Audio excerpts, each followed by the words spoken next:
Vamos a continuar con esta serie, Nueva Vida en Cristo. Y el tema para el día de hoy es cómo resolver la falta de unidad en la iglesia. Cómo resolver la falta de unidad en la iglesia.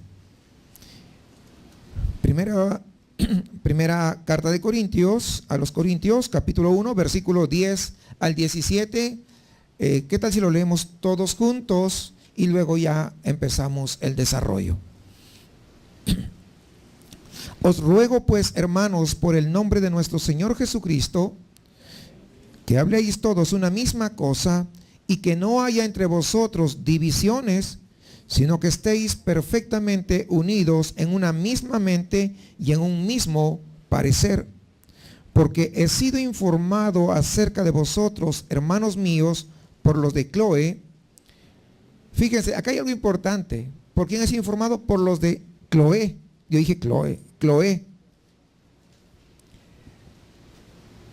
Hermano, me dijeron, ¿quién te dijo? Se dice el milagro, pero no el santo. Y lo que buscan así es meter chismes. ¿Sí entiende? Cuando alguien está capacitado para decir las cosas, hay que decirlo con su nombre. Si usted no quiere traer la situación, pero no trae el nombre, es un chismoso y una chismosa.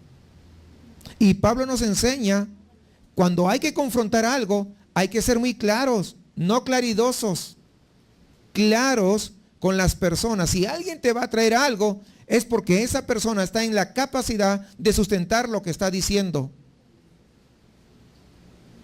¿Sí me entiende? ¿Ve el ejemplo o no? ¿Capta el ejemplo o no? Está claro. Que hay entre vosotros contiendas. ¿Quién le dijo? Los de Cloé. Mire, pastor, está pasando esto, aquello o lo otro, pero no diga que yo fui. Ah, entonces no te creo. Porque si no estás en capacidad de sustentar lo que tú estás diciendo, entonces eres un... Mejor no sigo. Puntos suspensivos. Comprendan mi silencio. Es lógico, ¿cierto? Porque cuando uno está en la capacidad de sustentar lo que está diciendo, es que dice la verdad, lo sostiene. Si yo llamo a ese hermano o a esa hermana, ¿tú lo puedes decir eso, lo que me estás diciendo? ¿Puedes decirlo en frente de él o de ella? Sí, bueno, entonces déjame, vamos a llamarlo. Y es la manera de poder solucionar. Pero cuando no, es que yo no quiero y se corre y no quiere dar la cara, es porque algo está ocultando. Es bien sencillo. No necesita uno ser profeta de Dios para poder saber que algo está ocultando. ¿Cierto, sí o no? Pues aquí está en la palabra.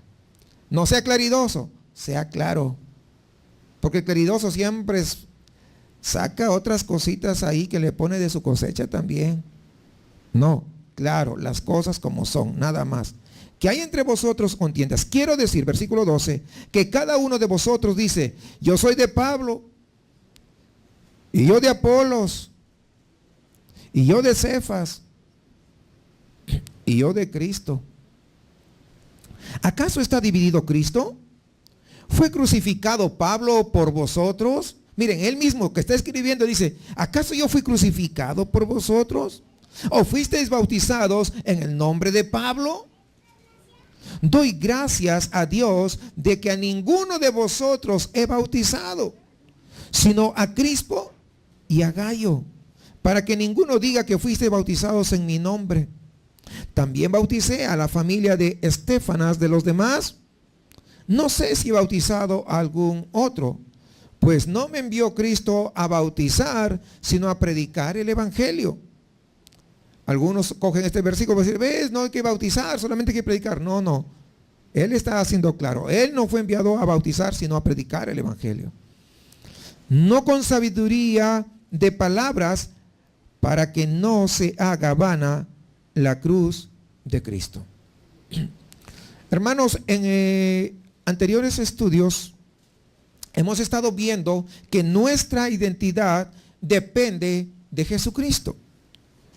Vimos la importancia de saber quiénes somos individualmente, pero quiénes somos también como iglesia, porque eso es vital. Es importante remarcar que nosotros no tenemos una identidad propia, sino que nuestra identidad está vinculada estrechamente a Jesucristo. Así, muy vinculada. Nuestro primer y fundamental llamado también habíamos visto que es el llamado a tener comunión con Él, a tener una relación con Dios. Esto implica un deseo, una dirección de moverse hacia Él, de sentirse atraído por Dios, de poder hacer y amar las cosas que Dios ama, pero también alejarse de las cosas que Dios detesta y detestar las cosas que Él detesta. Porque saben que Dios odia al pecado. Y nosotros también deberíamos odiar el pecado. No deberíamos amar el pecado. Es decir, eso sucede cuando estamos como en comunión con Dios. Cuando no estamos en comunión con Dios, pues el enemigo lo tiene como marioneta y lo mueve de aquí y lo mueve para allá. Pero cuando ya somos nacidos de nuevo, ya no nos mueve Él, ya no somos esclavos del pecado. ¿No dice eso la palabra del Señor? Por eso, al no ser esclavos del pecado, ya el pecado no nos mueve el amor por Cristo. Entonces, cuando uno tiene amor por Cristo, anhela pasar tiempo también con Él. Anhelamos saber qué es lo que Dios quiere que nosotros hagamos. Es ridículo pensar, por un lado, que de repente yo quiero establecer una relación con una persona, pero por otro lado, ¿sabe qué? Yo no quiero hacer lo que ese vínculo demanda. Imagínense, yo quería establecer una relación con mi esposa antes de casarnos, pero yo no quería establecer un vínculo. Pero sí quería eso, los beneficios, pero no quería llegar a conocerla. Es como querer estar en el colegio y no estudiar, o en la escuela y no querer estudiar. O querer estar de repente en una empresa y no querer trabajar. O querer de repente ir acá a la feria de Santa Catarina, pero no comprar las chucherías que venden y no pasearse ahí en los juegos que hay. ¿Qué vas a hacer a esos lugares entonces? ¿Qué vas a la escuela si no quieres estudiar? ¿Para qué vas a una empresa a buscar trabajo si no quieres trabajar? ¿Para qué vas ahí a la feria, no? Si no quieres ni pasearte ni vas a comprar nada de turismo. Eso es una pérdida de tiempo y un despropósito. Es decir, que no tiene un propósito claro. Uno que tiene que ser entonces coherente con lo que es y con el llamado de parte de Dios. De lo contrario, estamos perdiendo el tiempo. Si eres llamado a ser cristiano y tú dices que eres cristiano, tienes que ser coherente con ese llamado. ¿Qué significa ser coherente? Alguien dirá, pues lo contrario de incoherente. Coherente con el llamado es de que yo voy a comportarme de acuerdo a lo que ese llamado significa. Por ejemplo, si yo soy hijo y la Biblia me dice que yo debo honrar a mis padres, debo comportarme honrando a mis padres. Eso es ser coherente.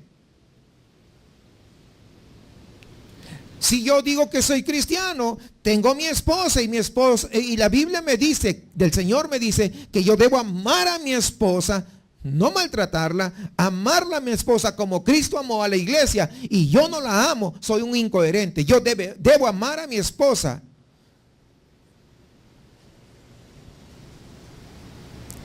Si yo me digo que soy cristiano y de repente mi hermano me ofendió, yo debo ir y pedirle perdón. O yo lo ofendí tal vez. Discúlpeme, mira, se me fue. Ya. Yo pregunto, ¿eso será un perdón? ¿Hay sinceridad de corazón? Porque el pedir perdón se tiene que expresar no solamente con los labios, es todo integral de parte de uno. Cuando yo actúo, discúlpame, se me fue, no quise hacerlo. Cosas por el estilo. No estoy siendo, ¿qué? Coherente. ¿Sí comprendemos?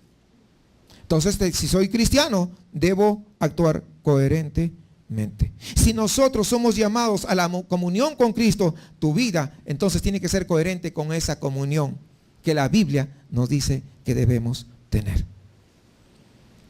Habiendo hecho esta breve introducción como un contexto de lo que ya hemos visto anteriormente, versículo 10, quisiera que vayamos para poder desarrollarlo. Dice, os ruego, pues hermanos, por el nombre de nuestro Señor Jesucristo, que habléis todas una misma cosa y que no hay entre vosotros divisiones, sino que estéis perfectamente unidos en una misma mente y en un mismo parecer. Lo primero que podemos ver aquí, hay una problemática en la iglesia. Pablo había presentado el fundamento de la identidad de la iglesia, la identidad del llamado, de la coherencia lógica. Y entonces ahora dice, miren, ustedes tienen que ser así, tienen que ser coherentes, ustedes tienen un llamado, ustedes tienen una identidad, pero ¿saben qué? Hay un problema. Entonces Pablo ahora va a comenzar a abordar el problema. Una de las características de la Biblia es que Dios no encubre los errores, aún de los líderes.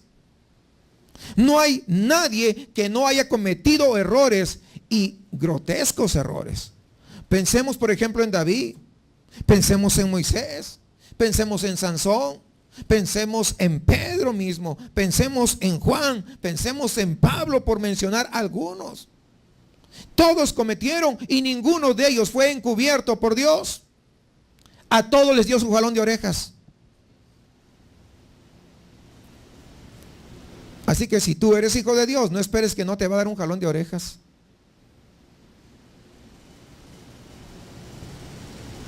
Así que nuestras iglesias también van a haber errores.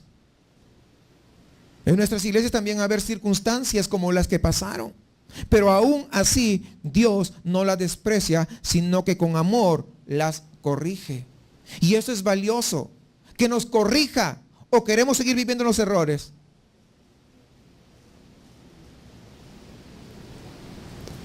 Hermanos, esto no quita que haya sufrimiento, no quita que haya dolor, oración, ruego, súplica, hasta que esos errores sean subsanados. Pero lo importante, ¿saben qué es? Lo más valioso es que Dios no desecha a su pueblo, sino que a corrección nos llama, porque nos ama justamente. Esta carta nos va a mostrar una corrección que va a llegar, así como decía que como Dios corrige, aquí vamos a ver que Dios está usando al apóstol Pablo para corregir a la iglesia de Corinto, que había estado haciendo las cosas mal. Ahora, hay que recordar, hermanos, que la iglesia de Corinto era una iglesia llena de dones. Recuerdan que habíamos hablado ya la semana anterior, llena de dones, con muchísima palabra, conocimiento de la palabra. Tenía un conocimiento extraordinario. Líderes, grandes líderes, de hecho, habían pasado por esa iglesia. Es decir, se sabían muy bien la palabra, pero eso no quita que hubiera errores. Y como estamos en un camino de perfeccionamiento, estamos en el camino de la santificación, de pulimiento, de maduración, el Señor siempre va a buscar subsanar esos errores. ¿Por qué? Porque nosotros estamos siendo conformados a la imagen de Cristo Jesús. Y todavía no estamos completos. Todavía estamos en ese proceso. Pero cuando tú no reconoces, entonces pues, es tu asunto ya. ¿No crees que con eso Dios dice, no? Yo recuerdo algunas oportunidades que hay personas que por no ser sometidas a disciplina, se fueron de sus iglesias pensando que podían eludir la responsabilidad de la disciplina de Dios. Ese es el peor error que puede haber. ¿Por qué? Se fueron y Dios ya los disciplinó donde se fueron. Y algunos todavía siguen disciplinados por muchos años. Por querer eludir la disciplina. Ahora, ¿de qué vienen estos errores? Pues de las cosas que nosotros venimos trayendo. ¿De dónde? De atrás del mundo. Eso es, cosas que no hemos desechado, cosas que todavía nos faltan renunciar, cosas que tratamos de incluir o de mezclar con nuestro nuevo estilo de vida. Y lo único que producen, ¿sabe qué son? Al tratar de traer las cosas del mundo adentro de la iglesia, producen fricciones, producen problemas. Y quiero que sepamos, hermanos, que el apóstol Pablo destina los primeros 4 capítulos, es decir, son 25% de la carta a este problema de la iglesia de Corinto, que son las divisiones internas que había dentro de la iglesia. Para ponerlo más claro, en la iglesia de Corinto habían 4 subiglesias, que habían 4 facciones divididas, que había uno que se disputaba el liderazgo, otro así, cada uno con su líder. ¿Por qué? ¿Y esto de dónde surgía? De interpretaciones incorrectas de ciertos personajes. Y es lo que sucede. Imagínense, venimos a hablarles sobre el pecado y alguien viene y dice, ¿sabes qué? Lo que el pastor dijo es exagerado. No es tan cierto, y comienza, porque Dios es amor, y comienza con todo su rollo, y comienza a hablarle a uno, y comienza a hablarle al otro, y como no le gusta que le hablen de pecado, sí, yo creo que usted tiene razón, así que nos vamos con él. O nos vamos con ella, algunos más todavía, con ella.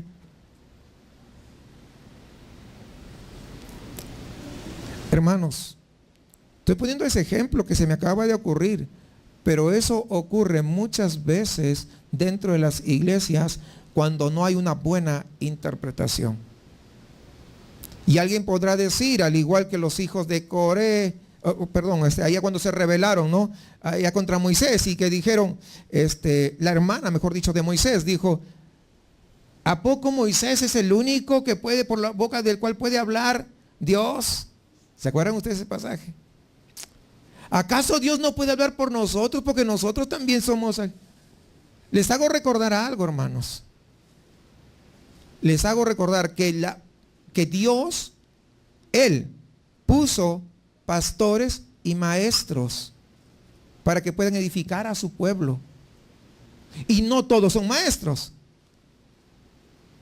Algunos quieren enseñar, mira, no, es que la Biblia, que no sé qué. ¿Sabes qué? Si tú no eres maestro, no puedes. ¿Cómo no? ¿Cómo identificamos a un maestro? Pues no enseña a nadie.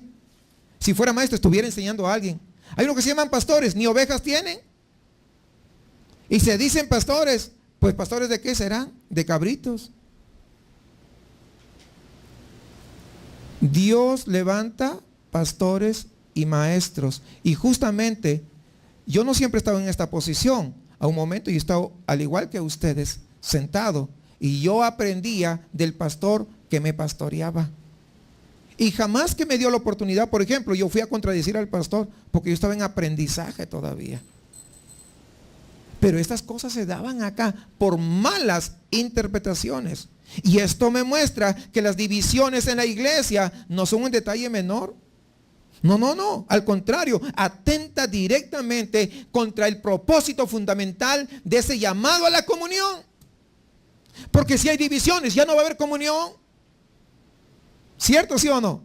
Es algo ilógico que podamos decir, va a haber una comunión y cada uno con su interpretación. Yo interpreto de esta manera, y yo interpreto de la otra, y yo también de la otra, y más atrás de la otra, y los que están allá también de la otra. Pues tendríamos ya 5 interpretaciones aquí. ¿Y cómo va a haber una comunión? Una de las cosas más importantes que aparece a lo largo de las Escrituras es la unidad del cuerpo de Cristo. Pero la división atenta contra esto. ¿Por qué? Porque es lo contrario, hermanos. Y aquello que Dios ha creado como baluarte de la verdad, como lo caracteriza Pablo en sus epístolas pastorales, aquello que debe ser el paradigma de la unidad, donde todo el mundo supuestamente tendría que ver y dirigirse, es un centro de división, es un centro de contiendas, es un centro de peleas sin ninguna diferencia. Imagínense ustedes, qué situación tan desagradable. Porque cada uno da su opinión, cada uno da su punto de vista. ¿Ustedes se imaginan esa situación? El pastor hablando, por ejemplo, de que no podemos introducir la música del mundo dentro de la iglesia. Y alguien por ahí diciendo, no, pues mira, la música finalmente tú puedes tocar un buen reggaetón, que le pongan que diga Jesús y ya está bien chido. Y estoy diciendo la música, pero puede ser, eso aplíquelo a cualquier otra cosa. Muchas veces algunos de ustedes vienen de alguna otra congregación tal vez. Y muchas veces traemos ya esas cosas. No digo que todo lo que trae es malo, pero fíjese bien en cosas que ha sido usted enseñado y que muchas veces lo hemos enseñado acá, las cuales usted tiene que comenzar a verlo de manera diferente, porque uno cuando nace realmente no nace sabiendo todo. Va todo un proceso. Poco a poco vamos aprendiendo. Pero si hemos aprendido hay que desechar lo que sabemos que no es correcto. O lo seguimos llevando en nuestro morral. ¿Sí? ¿Para qué sirve? Va a ser más carga. Porque no vas a saber, ay, mira que ahora sí me quedó clarito, pero en mi morral todavía traigo algo. Y vamos a estar en esta disyuntiva. Ahora,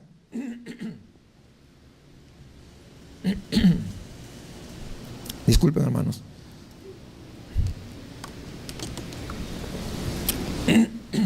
Fíjense cómo inicia el apóstol Pablo. Dice, os ruego. Comienza con esas rogativas el apóstol Pablo. A diferencia de otras cartas donde al principio pone lo que Dios hizo por nosotros en Cristo, aquí comienza rogando en el nombre del Señor. Les ruego, por favor, que todos se pongan de acuerdo. Les ruego que no haya divisiones entre vosotros, sino que estéis enteramente unidos en un mismo sentir y en un mismo parecer. Es sencillo decirlo, pero es difícil cumplirlo. Yo diría, hermanos, que es casi imposible que dos personas se pongan de acuerdo. Imagínense 3, 4, 100, 1000. No sé cuántos miembros tenía la iglesia de Corinto en aquel tiempo, pero es casi imposible. Imagínense, aún en el matrimonio, algunos celebran 50 años de casado, pero tienen ahí sus desavenencias. 30 años, igual. 15, ahí también se están peleando como perro y gato todavía. ¿O no es cierto? No, yo no, pastor. Bueno, será la excepción. Vamos a pedirle que nos dé la receta. Es que eso es así. Imagínense ustedes, si dos en un matrimonio que conviven las 24 horas, pues es difícil. Imagínense ahora que todos, que de familias diferentes, caracteres diferentes, unos que hablan así bien golpeados, ¿no? Porque son regios, ¿no? Y otros como que no, yo no me dejo, ¿no? Y comienza. Imagínense toda la congregación, todos acá, que todos pensemos así. ¿Sabe qué? Pues es probable que se arme una batalla campal acá, ¿verdad? ¿Cómo resolver este tema? ¿Cómo hacer que esto sea viable y práctico? ¿Saben qué? La única forma, escúcheme bien, la única forma es que todos nosotros no nos unamos con la voluntad de un líder. No nos unamos con la voluntad del pastor. No nos unamos con la voluntad del que me está sonsacando para irme a otro lugar. La única manera de que sea viable a esta unidad que el Señor nos está llamando es que todos nosotros nos pongamos de acuerdo en cuál es la voluntad del Señor. ¿Comprende eso? Porque usted estará en la voluntad del Señor, ustedes estarán en la voluntad del Señor, los que están allá en la voluntad del Señor, los de allá también en la voluntad del Señor. Y todos estaremos en la voluntad del Señor. Si todos nos ponemos de acuerdo en Él, si todos nos unimos a su visión, la visión de Él, a su propósito, no mi propósito, el propósito de Dios, entonces todos vamos a caminar en la misma dirección. Todos vamos a empujar el coche en la misma dirección. Y Pablo está exhortando a ponerse de acuerdo, a que no haya divisiones, sino que seamos de un solo sentir y seamos de un solo parecer. Y este sentir y parecer no es el de Pablo o el de Pedro o el de Apolos, ni de ningún hombre pecador, sino el sentir y parecer es del único a quien nosotros tenemos que imitar, y este es Jesucristo. Esto es lo que está diciendo el Señor. Ay, hermano, tú que predicas bien y mira que no sé qué y que no sé cuánto. Y ya comienzo a inflarme ya.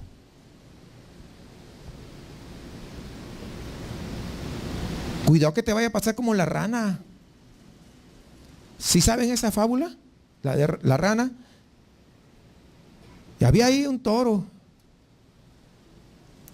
Y dijo, wow, qué bonito toro. Y está bien grandote y todo el mundo lo respeta. A mí como ranita chiquita nadie me respeta. Entonces dijo, voy a llegar a hacer como el toro. Y comenzó a tomar agua. Y se vio así. A ver, se midió. Todavía me falta. Y comenzó a seguir tomando agua. Y más agua. Y más agua. Y se midió. No, todavía me falta. Y siguió. Dijo, me voy a tomar toda esta laguna. Y todavía le faltaba. Hizo una esfuerzo y ¡pum! Explotó. Cuidado. Que te infles. Mira qué predicación. Mira qué canto. Mira cómo oras. Tú haces esto, mira, mejor que nadie. Nadie había venido antes que tú. Y hace lo que tú no, mírame, nadie hacía. Cuidado. Porque eso comienza a inflarte, comienza a inflarte. Nuestro sentir y nuestra admiración únicamente tiene que ser para el Rey de Reyes y Señor de Señores. No para ningún hombre. Para ninguno. Ahora, ¿qué implica? Porque siempre implica algo. Esto implica renunciar a mi propia opinión, renunciar a mi propio parecer, renunciar a mi propio sentir, renunciar a mis propios criterios y aceptar y sujetarme, aceptar al parecer de quién, de Jesucristo, al sentir de Jesucristo. Y esto muchas veces es lo que cuesta. ¿Sí o no? ¿Cuesta o no cuesta? Sí. Cuando hablamos de sanidad interior, por ejemplo, la idea en el fondo, ¿sabe qué? Es renunciar a nuestro parecer para que aquella herida que ha sido ocasionada por nuestro parecer o el parecer nuestro hacia otros sea sanado. Porque muchas veces las heridas que tenemos, ¿sí estamos hablando? ¿Sí estamos entendiendo? Es que ¿qué se ha creído la hermana? Mira que no sé qué y no me saludó y comienzo yo a crecer aquí algo cuando fue mi parecer porque la hermana estaba enferma de repente ese día y tenía una carita pues y justo cuando pasó la hermana, se hizo por no saludarme. Estás hablando de tu parecer. Lo que no sabía es que la hermana se hizo así porque le dio un cólico muy fuerte. O por aquí. Es que se dio la vuelta y no me quiso saludar. No, le dio tortícolis. ¿Tú no te has dado cuenta? Pero ya estás jugando porque es tu parecer. Entonces por tu parecer muchas veces, yo soy bien claro. Y, ¿qué te ha creído usted, hermano? ¿Por qué no me saluda? Y fue tu parecer el que dañó a la otra persona, el que hirió a la otra persona. ¿Sí comprenden? Es decir, nos vemos heridos por nuestro parecer o nosotros herimos también por nuestro parecer a la otra persona. ¿Saben qué, hermanos? Muchas veces ocurre esto por nuestro parecer. Entonces, tenemos que renunciar a nuestro parecer para que esa herida ocasionada por nuestro parecer sea sanada. Si no renunciamos a nuestro parecer, esa herida nunca va a ser sanada.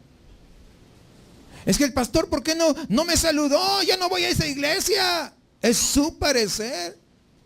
Ustedes que me conocen años saben que yo pues a todo el mundo trato de saludar, pero a veces no me es posible. Y yo sé de algunos hermanos que Que se han resentido porque no los saludé y les he pedido perdón a algunos. Que me enteré, los que no me entero, pues...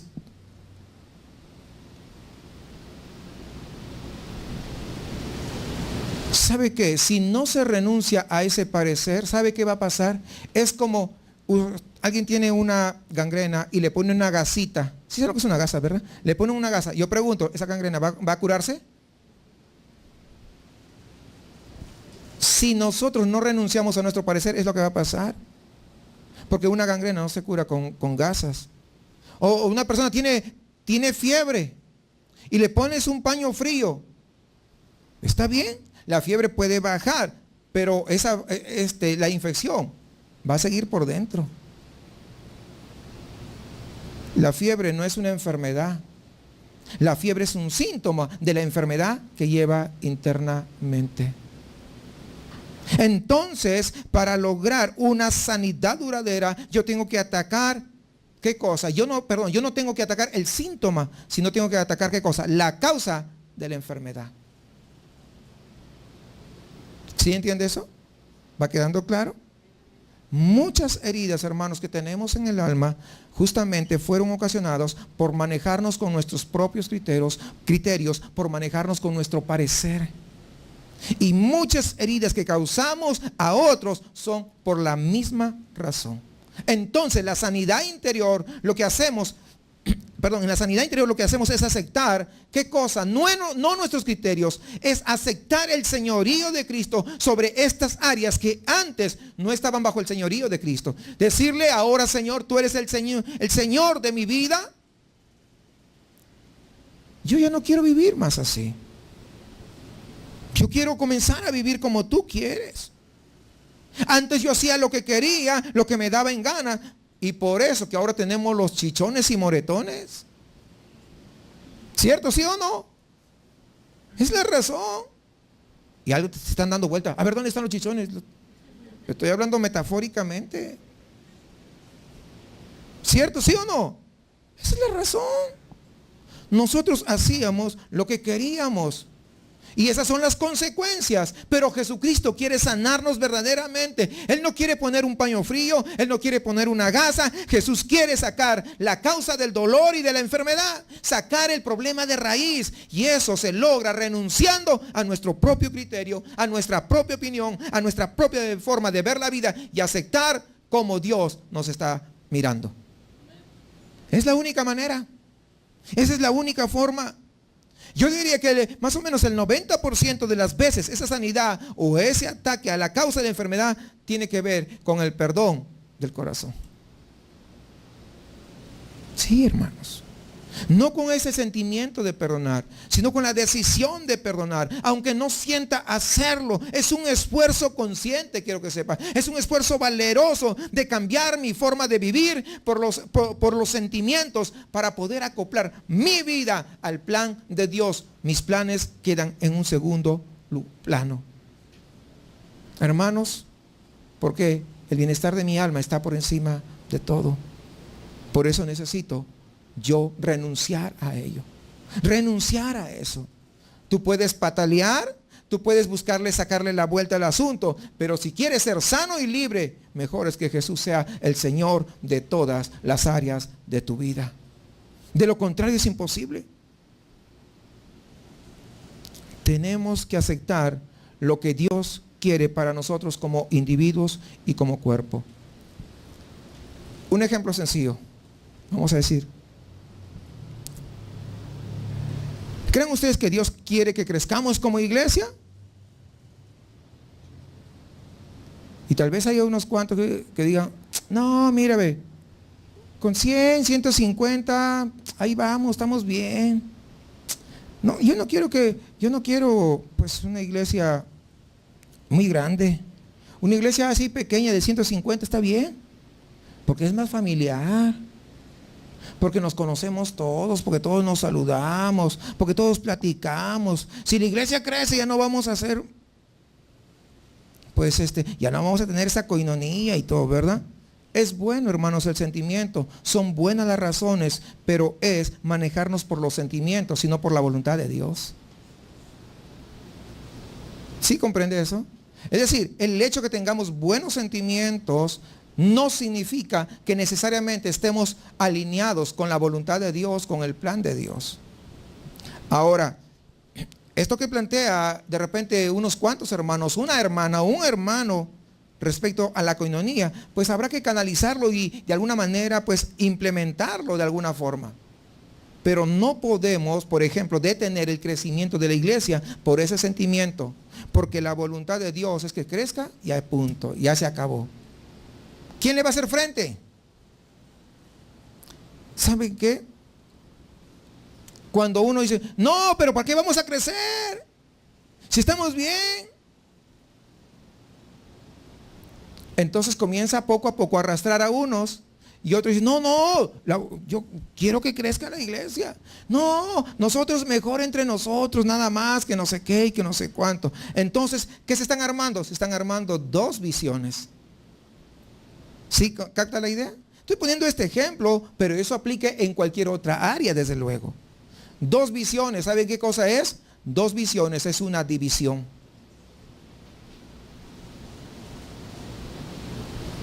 ¿Sí entiende? Estoy poniendo en este caso el crecimiento.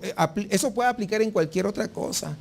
Cuando alguien comienza a meter otras ideas que no es la de que nosotros traemos, entonces está creando una división. Ahora, supongamos que esta iglesia se ha dividido en partes iguales. Nunca ocurre eso, pero estamos suponiendo, ¿no? La mitad quiere crecer y la otra mitad no quiere crecer. Uno podría decir que la fuerza de crecimiento, pues ahora se ha dividido a la mitad. Pero la realidad es que es mucho menos, porque mucha de la energía que tiene la media iglesia la va a invertir peleándose y convenciendo y subsanando problemas con la otra mitad. Es decir, ya no va a tener toda la energía. Y la otra mitad que no quiere el crecimiento, pues no solamente no va a hacer nada para crecer, sino que va a tratar de impedir que la otra mitad que sí quiere crecer, pues crezca. Entonces, hay una cantidad de energía que se está invirtiendo y se está desperdiciando entre esos conflictos internos. ¿Sí capta la idea? ¿Sí comprendemos, hermanos, por acá? ¿Ven cómo son las cosas? Y no es que la iglesia ahora va a crecer a la mitad de la velocidad, sino que probablemente no crezca ni a la 10ª parte de lo que debería crecer. Entonces Pablo interpone el nombre de Jesucristo en esta rogativa. Os ruego, dice. ¿Por quién? Por Jesucristo. No es una idea loca de Pablo, sino que tiene que ver con el respaldo del nombre que es sobre todo nombre. Eso tenemos que entender. Jesucristo, Él es el pastor de pastores. Él es el pastor de la iglesia. Ahora, aquí hay algo importante. ¿Qué función desarrolla o realiza Pablo aquí? Uno podría decir que así como Pablo interpreta cuál es la voluntad de Dios, también fulano podría interpretarlo. También sutano, perengano podría. Y es lo que pasaba en la iglesia de Corinto. Algunos decían, yo soy de Pablo. Otros decían, yo soy de Apolo. Yo soy de Cefas. Y yo soy de Cristo.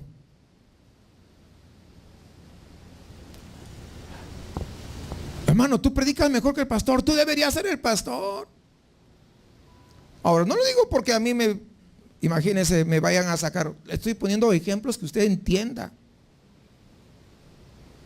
Muchas veces eso comienza a crear una división. Cuando Dios levante un pastor, pues Dios los va a levantar de acá y les hemos dado oportunidad, los estamos preparando para que Dios en su momento los pueda llamar. Pero no hay que alguien te diga, no, mira esto, aquí. No, hermano, no. Y entonces van a comenzar a crear, ¿qué cosa? Esas divisiones, como la iglesia de Corinto. Cada grupo tenía un cabecilla o líder, ¿verdad? Quizás los que decían, yo soy de Cristo, esos se creían más espirituales. Ellos se creían la verdadera iglesia. Como ayer que estábamos evangelizando, yo también soy cristiana, me dijo una persona. Ah, sí, qué bien. ¿De dónde es usted? Yo soy de la iglesia. No le voy a decir de qué iglesia, ¿no? Bueno, le digo en cuanto... Bueno, si en algún momento por alguna razón no le es posible llegar, pues puede visitarnos. No le estamos diciendo cámbiese, puede visitarnos y ser edificada, ¿no? No, Dios me libre, me dijo que no llegue, aunque enferma y con no sé qué, voy a llegar. No, pues discúlpeme, le dije.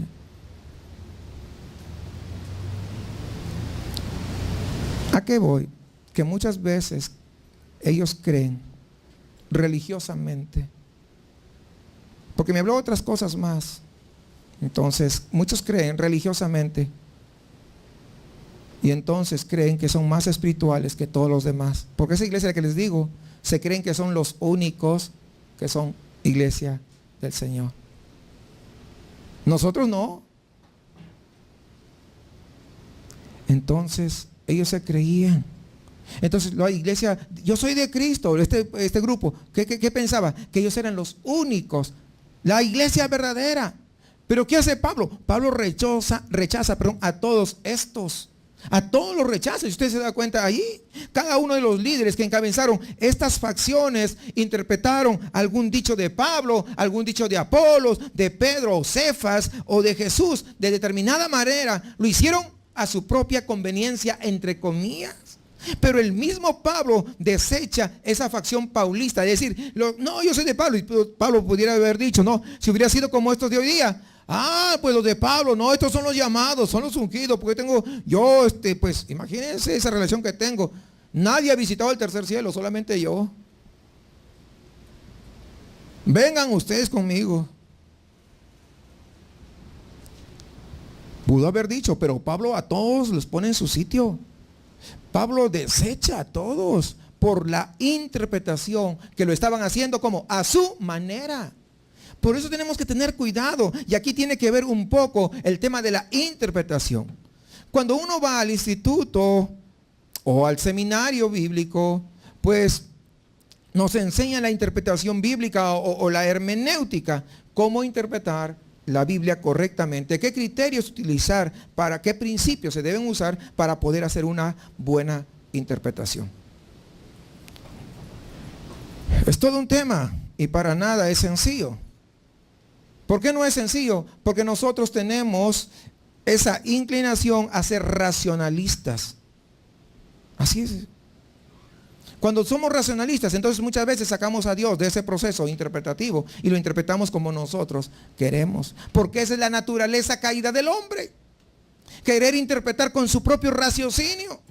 Nosotros creemos que estamos casi en piloto automático, guiado por el Espíritu Santo para interpretar. Y abren la Biblia. Hermanos, por favor, abran su Biblia. A ver, vamos a ver qué es lo que Dios quiere decirnos. Abre la Biblia. Juan 3:16. Dios nos quiere hablar de Juan 3:16. Y piensa que en el piloto automático el Espíritu Santo va a comenzar. Y no se preparan. No estudian.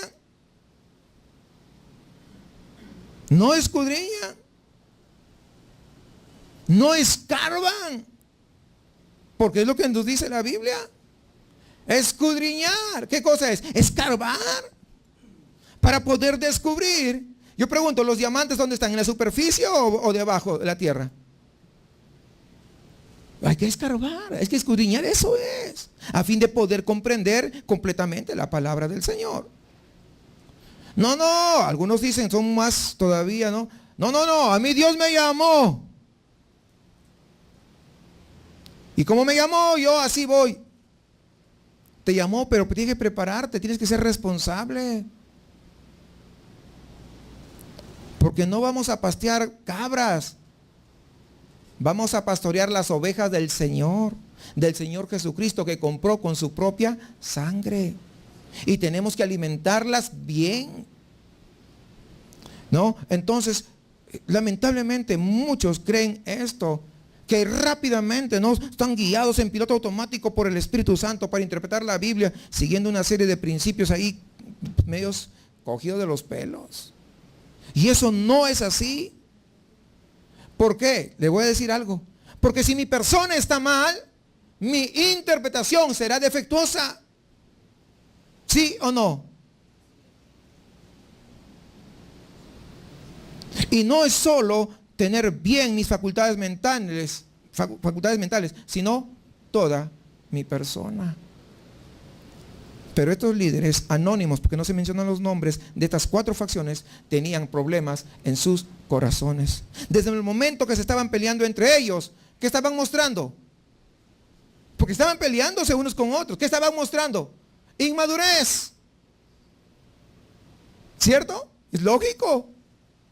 ¿Y cómo una persona inmadura va a poder interpretar correctamente la voluntad del Señor? Es mi pregunta. ¿Es posible? ¿Cómo una persona con ambición de poder, de querer ahí, va a interpretar sobre la unidad del cuerpo de Cristo? ¿Es posible? ¿Cómo una persona con celos y envidias, con avaricias y lujurias en su corazón, va a interpretar sobre el crecimiento orgánico de la iglesia? ¿Cómo una persona con contiendas y con iras va a interpretar la palabra de un Dios santo para poder edificar al pueblo? Me suena que es ridículo y algo va a salir mal en esa interpretación, desde luego. Y ahí está el rol del apóstol Pablo, de llevar a toda la congregación de Corinto a sanar las diferencias, a atacar la causa, a poner el fundamento en el crecimiento saludable de la iglesia. El rol del apóstol Pablo, como el del médico, ¿cuál era? Era identificar la enfermedad y sanarla, y asimismo orientar a las personas a seguir cuál es la voluntad del único Dios verdadero. Eso es.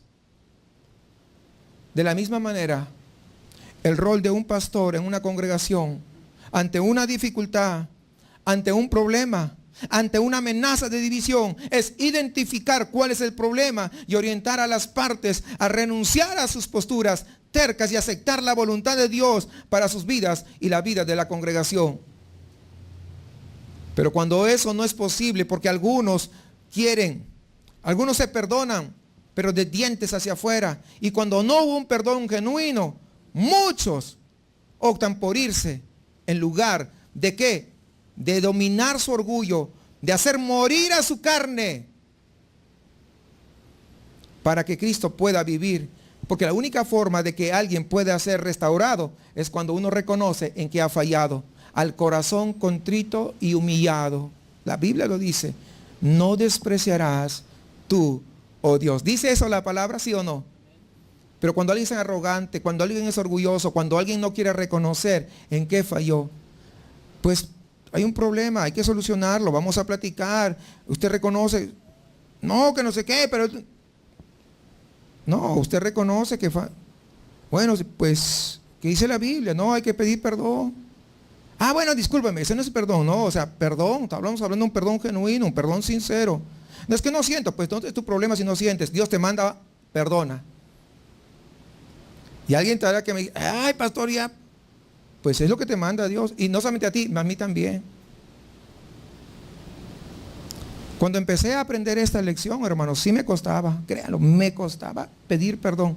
Ahora ya es mucho más fácil, desde luego. Tanto que algunos no me creen, ¿por qué me estará pidiendo perdón? ¿Será cierto? Pues sí, lo estoy diciendo con genuinidad. Si no, no podría hablar de este tema justamente. Entonces, ¿se perdona? Ok, sigamos en esa unidad que Cristo nos ha llamado. Porque eso se trata. No es te perdonas y ya te vas por tu lado. Significa algo que no está bien. ¿Sí o no? Es lógico. Es sencillo.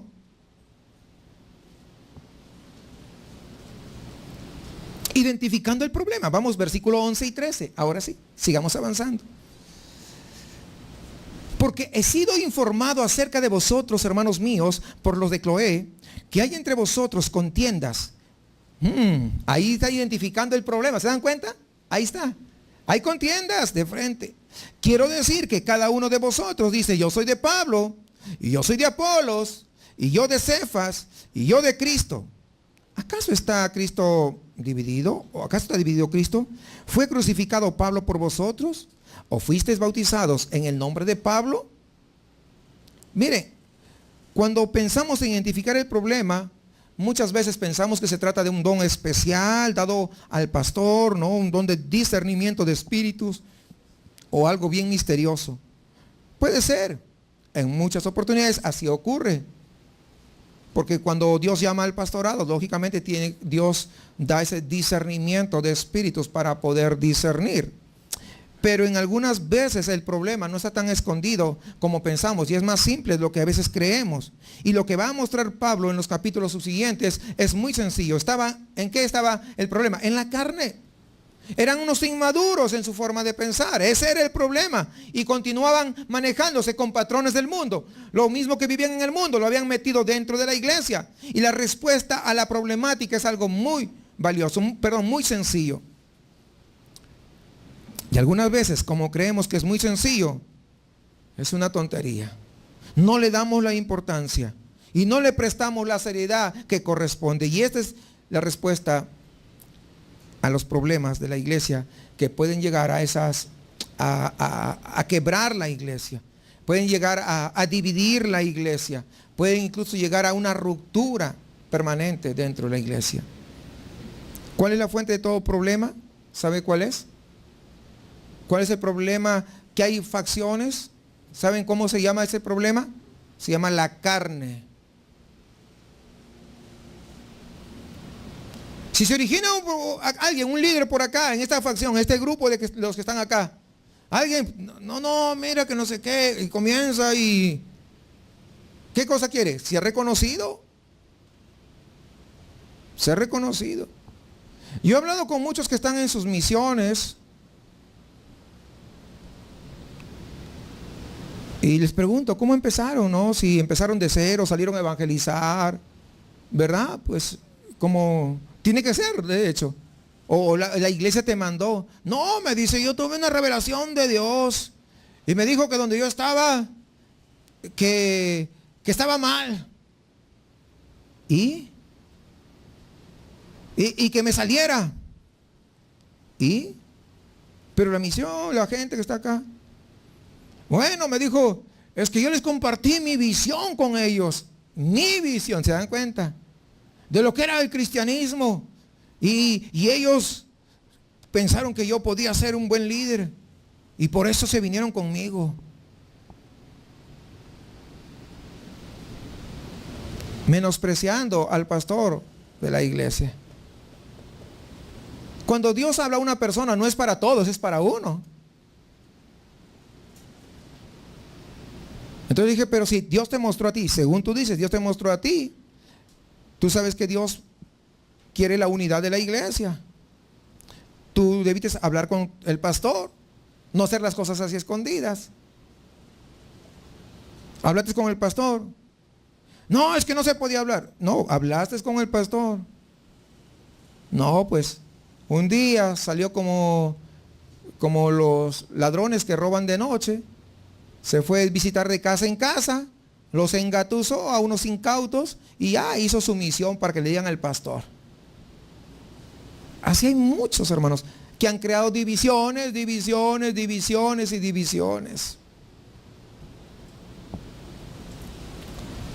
A eso no nos ha llamado el Señor. Imagínense, alguien que crea una división, ¿cómo predicará de la unidad? Si a lo largo de toda la Biblia habla de la unidad del cuerpo de Cristo, ¿sí o no? ¿Cómo hablará de la unidad? Yo pregunto. ¿Podrá hablar? Es imposible. Entonces la raíz de todo el problema, ¿qué cosa es? La carne. Quería que le llamen pastor, aunque sean 4 o 5 por ahí, incautos. Ay, como que ya tiene quien le diga pastor, entonces ya pues se la creyó. La carne. Entonces la raíz de todo problema es cuando hay en tu corazón un amor competitivo con el de Cristo. Recuerda lo que dijo Jesús ahí en Mateo 6:24. Nadie puede servir a 2 señores porque aborrecerá a uno y amará al otro, o se apegará a uno y despreciará al otro. No podéis servir a Dios y a las riquezas. Jesús lo dice de las riquezas, pero igualmente en lugar del amor a las riquezas, pon el amor al título. El amor a que te llamen ahí pastor, el que te llamen apóstol. Ponle lo que tú quieras. No puedes amar a 2 cosas de forma competitiva sin tener una división en tu corazón. Que quede claro esto. Y estas cosas incluso pueden ser personas. Que muchas veces amas a una persona aún más que a Cristo. Pastor, venga, ore por mí.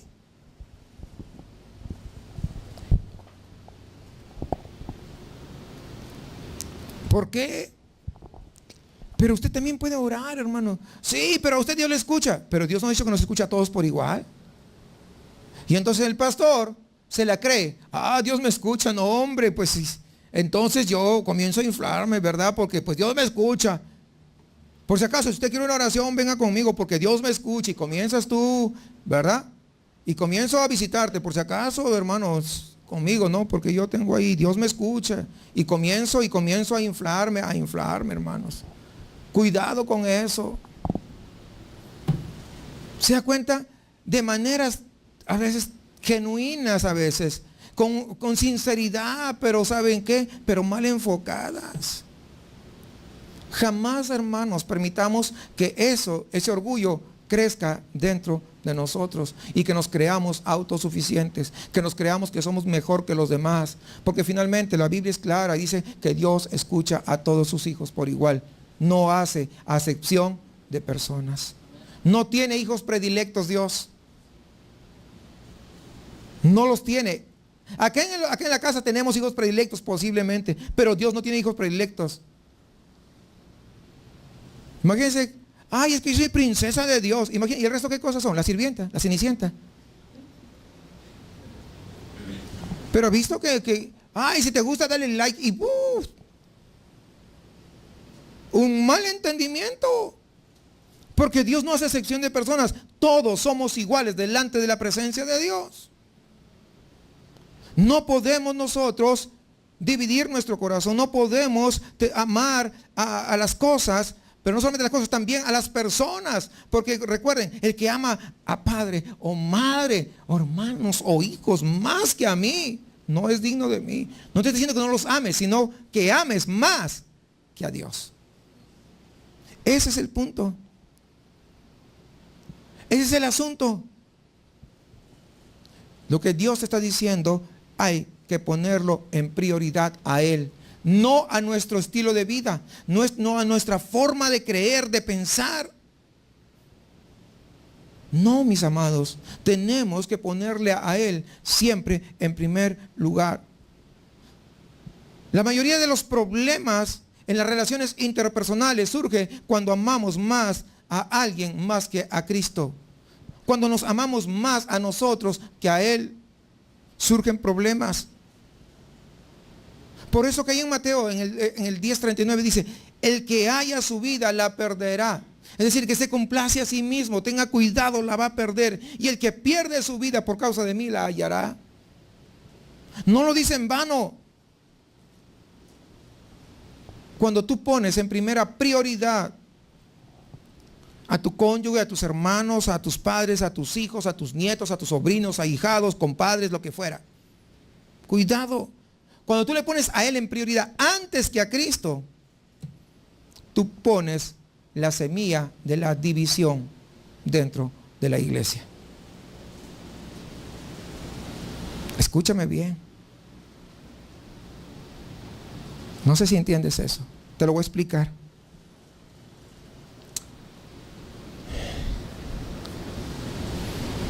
Lógicamente, una semilla es producto de un árbol.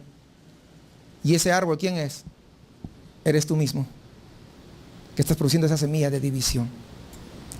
Porque todavía quieres imponer tus puntos de vista sobre la opinión de Jesucristo. No, pastor, ¿sabe qué? Mi hija canta mejor como los ángeles. Y yo no sé qué hacen los que están ahí al frente cantando. Pero Dios no eligió a tu hija. Estás poniendo tu hija, ¿te das cuenta? Por encima de lo que el Señor ha puesto. ¿Cuántos van entendiendo eso? ¿Se dan cuenta?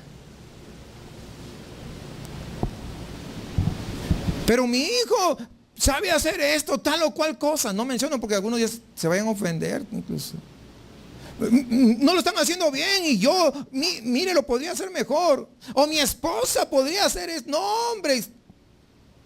Estás poniendo, fíjate, ¿te das cuenta? Que estás poniendo tu familia tu pariente, antes que el Señor. Es que mi amiga, no dice la hermana que no sé qué, pero es tu amiga de años, de toda la vida, y quieres que esté allí cuando Dios no la ha puesto. Tienes que pedir dirección del Dios.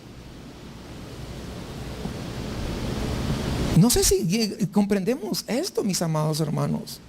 Es esto, tenemos nosotros, hermanos, que entender estas cosas. No lo estás haciendo con mala intención, no le estoy diciendo eso, pero ya estás poniendo esa pequeña semilla de división.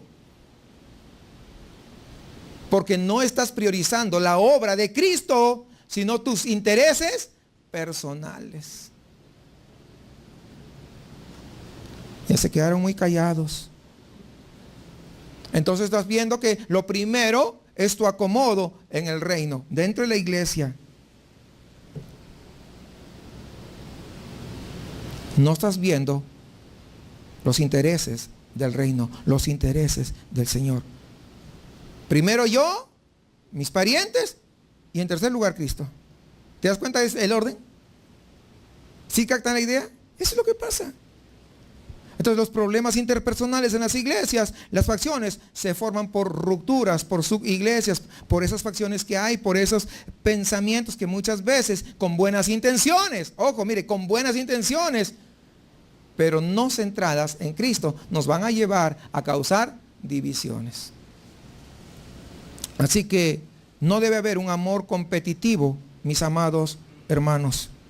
Recuerde algo, porque a veces nos olvidamos. Cuando tú dices, tú lo haces con buena intención, es que mi prima tiene ministerio y cosas por el estilo, o mi hijo y cosas.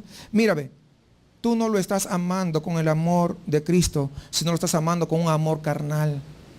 Porque tú piensas que lo estás amando. Estás amándolo con un amor sentimental. Lo estás amando con un amor que te está cegando el entendimiento. Y al cegarte el entendimiento no estás viendo el error. El amor que Dios le tuvo a David no le ocultó su error, no le ocultó su pecado. Te hago recordar. ¿Recuerdan que no lo ocultó? Tampoco el que le tuvo a Juan, a Pedro y a un montón de otros líderes que eran bastante allegados al Señor. Porque el amor de Dios cubre, pero no encubre el pecado.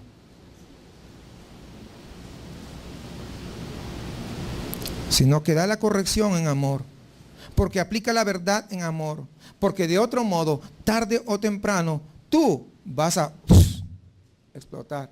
Y juntamente cuando tú explotes, pues va a explotar a la iglesia y vas a embarrar a la iglesia.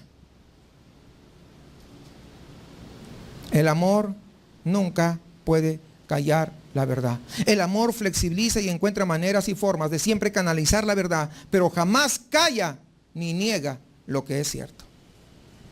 Eso es así. Cuando se calla o se niega o se distorsiona la verdad, entonces ese no es el amor de Dios. Entiéndalo, ese no es el amor de Dios. El amor de Dios es claro, diáfano, transparente. Cuando hay amores competitivos, los cuales se están sembrando dentro del cuerpo de Cristo, entonces comienza a sembrarse la semilla de la división. Cuidado con eso. Quisiera que vayamos por el final. Versículo 14 al 17. Doy gracias a Dios de que a ninguno de vosotros he bautizado, sino a Crispo y a Gayo, para que ninguno diga que fuisteis bautizados en mi nombre. También bauticé a la familia de Estéfanas. De los demás, no sé si he bautizado a algún otro. Pues no me envió Cristo a bautizar, sino a predicar el evangelio, no con sabiduría de palabras, para que no se haga vana la cruz de Cristo.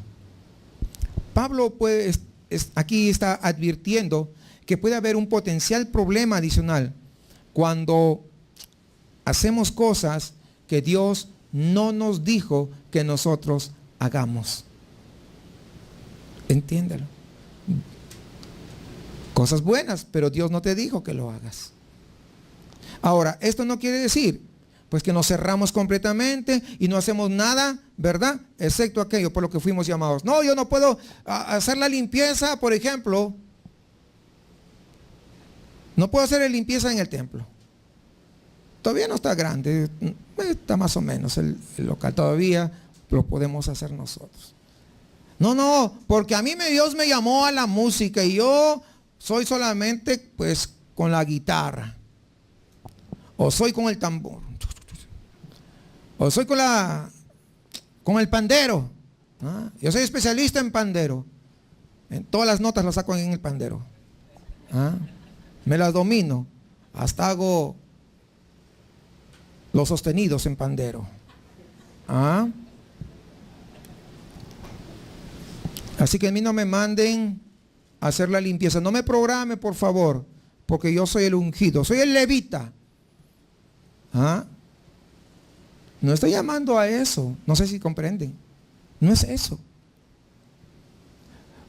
Aquí Pablo está diciendo que Dios no lo envió a bautizar y por lo tanto no bautizó sino a unos pocos, pero pues bautizó al fin. Es decir, hubo una necesidad puntual y la satisfizo, pero su llamado no era el de bautizar.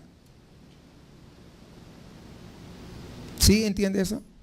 Es algún llamado puntual, porque en su posición y en su contexto como el de la iglesia de Corinto, quizás pues eso hubiera generado una facción adicional. ¿Cómo es el apóstol Pablo, el fundador de la iglesia de Corinto? El bautizo que administró Pablo, pues era mejor que el bautizo de todos los demás. Porque él es el apóstol. No, pues que yo quiero que Pablo saque cita, que Pablo me bautice. ¿Cuándo Pablo va a bautizar? No, pues ahí me apuntan para yo bautizarme. Yo quiero recibir las charlas prebautismales cuando Pablo va a bautizar. ¿Se imaginan? ¿Qué hubiera ocasionado? Si ya estamos viendo aquí, imagínense, ellos hubieran creído en su mente que el bautizo de Pablo era superior al bautizo de los otros pastores que estaban ahí, cuando eso no es verdad. ¿Sí comprenden eso? Pablo advierte de estar pues en una actividad en forma permanente a la que uno ha sido llamado. Y eso muchas veces puede suscitar problemas internos, por eso debemos tener bastante cuidado. La gracia de Dios, hermanos, no está en esa área cuando muchas veces estás metiendo en otro terreno. Si Dios te llamó a algo, cúmplelo, hazlo.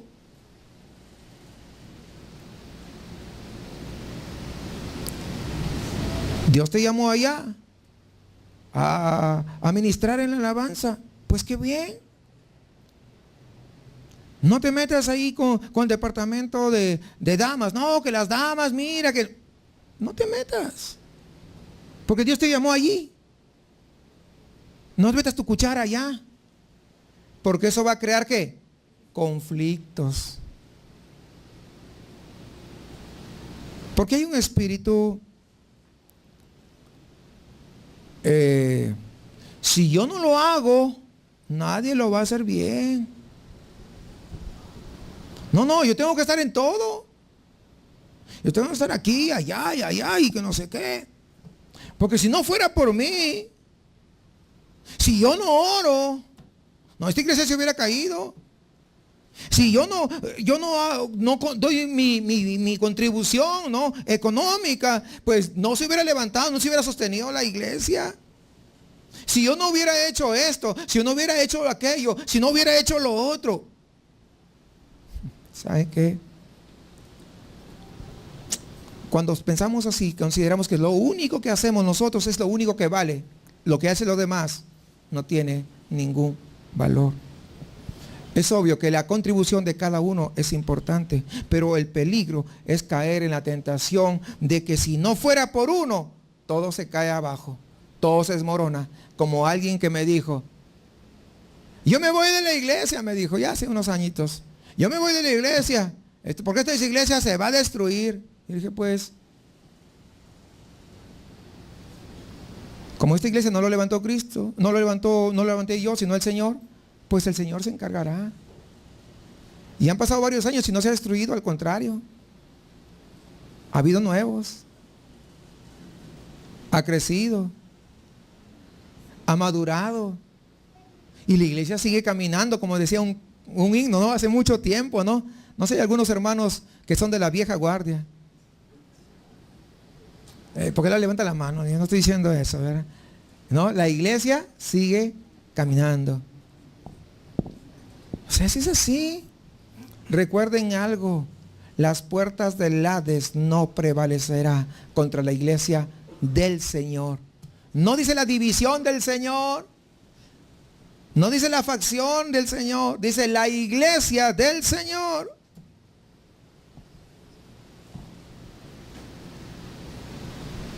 Hermanos, nosotros somos llamados a esa unidad, no mirando una posición individual, sino mirando a nuestro Señor Jesucristo.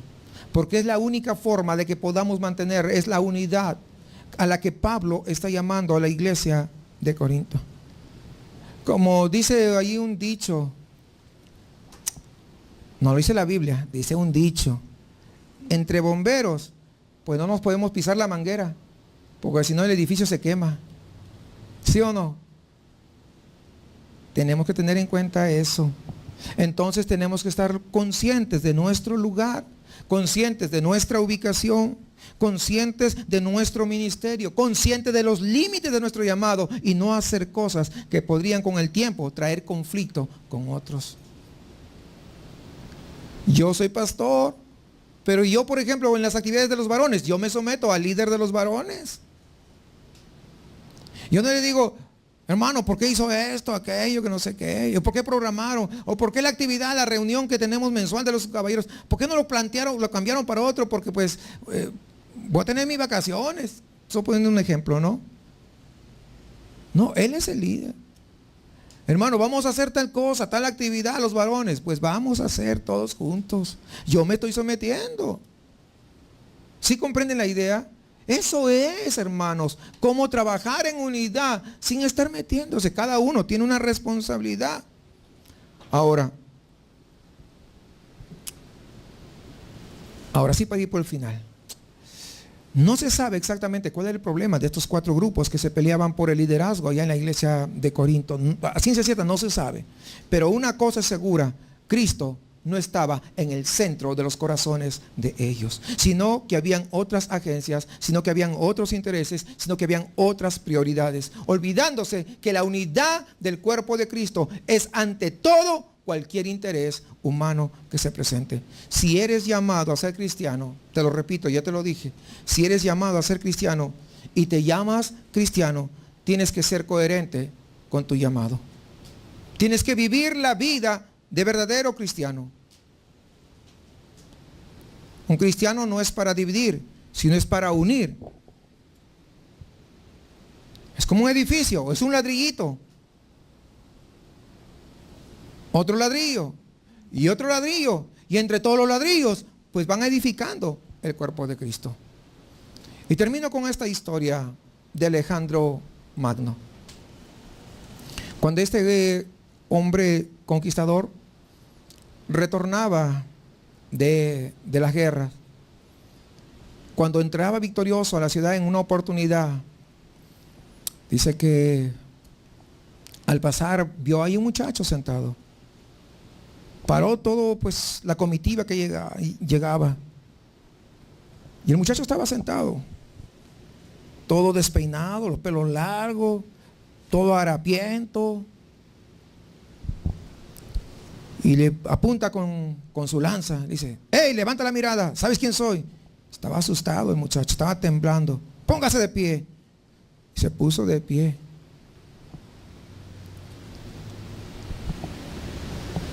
¿Cuál es tu nombre? Estaba hasta con miedo, no le podía decir el nombre. ¿Cuál es tu nombre? Bueno, mi nombre, le dice, es Alejandro Magno. Alejandro, le dice. Pero Alejandro, pues el chiquito, tú eres el grande. Y lo miró de los pies a la cabeza, de la cabeza a los pies. Y llama a uno de sus capitanes y los llama y le dice: ven, ¿tú ves a este muchacho? Sí. Dice: te voy a dar 1 año para que le entrenes a él. Él dice que se llama Alejandro. Entrénalo a él. ¿Cómo debe hablar? ¿Cómo debe vestirse? ¿Qué porte debe tener? ¿Qué valentía debe tener? Enséñale todo lo que yo sé, cómo comportarse como yo. Y te doy un año para que transformes a él en alguien que sea como yo. Y a ti, le dijo al muchacho, tú dices llamarte Alejandro. Mira, te voy a dar un año, como has escuchado. Y en ese año tú tendrás que aprender a montar caballo como yo. Tendrás que ser valiente como yo. Tendrás que hablar como yo. Tendrás que vestirte como yo. Tendrás que pensar como yo. Pero si en un año tú no eres capaz de poder hacer lo que yo te estoy diciendo, es mejor que te cambies de nombre y no vengas tú con ese nombre a ser menospreciado mi nombre, porque mi nombre es grande. Muchas veces tú dices ser cristiano, pero el nombre de Cristo no se ve reflejado en tu vida. Imagínate que el Señor te dijera, ¿cuánto tiempo tienes? Te doy 3 años, vamos a suponer. Si tú no vives como cristiano, mejor no digas que eres cristiano. Me avergüenza que te digas cristiano.